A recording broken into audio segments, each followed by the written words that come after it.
A lot of people are concerned that with Sean Clifford leaving Penn State having replaced their quarterback for the first time in 2 or 3 years, can they win it all in 2023? They're going to leave that void. They're going to lose a couple pieces across both sides of the ball. The good news is you've got so much talent coming in and so much talent coming back that I don't think that's going to be an issue. Right now, I'm asking myself, if I had to pick an underdog out there in 2023 to win it all, who's it going to be? In my opinion, Penn State or Florida State. But those are the two quote unquote underdogs um, that I think have a realistic chance at making the playoffs next year. I would dare say even win it all. Maybe this year's TC or next year's TCU. Let's just look at who Penn State has, three pieces plus who they're bringing in. That's the difference maker to me. You got Drew Allar, who's a five-star quarterback who played pretty decent in his appearances this year, threw for 4 touchdowns. I think he had like 35 completions, something like that. Um, that's your future. That's your next 2 or 3 years right there at quarterback. Then you've got Singleton and Allen, who both ran or combined for over 1,800 yards. Both ran for 10 touchdowns. That's your future. You're good. Then you go out and you get 8 early enrollee 4 stars. That's just the 4 stars.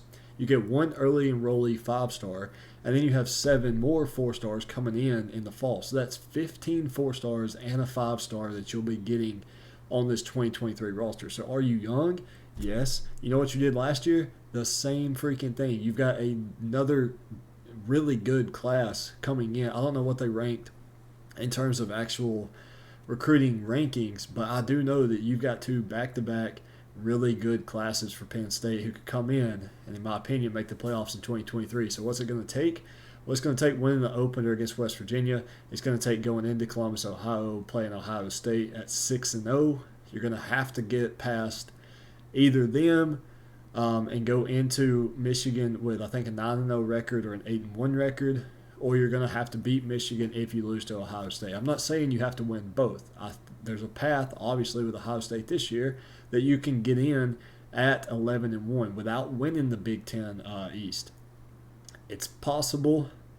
Obviously, you want 12-0, you want 13-0 in the Big Ten championship to make your path just a little bit easier.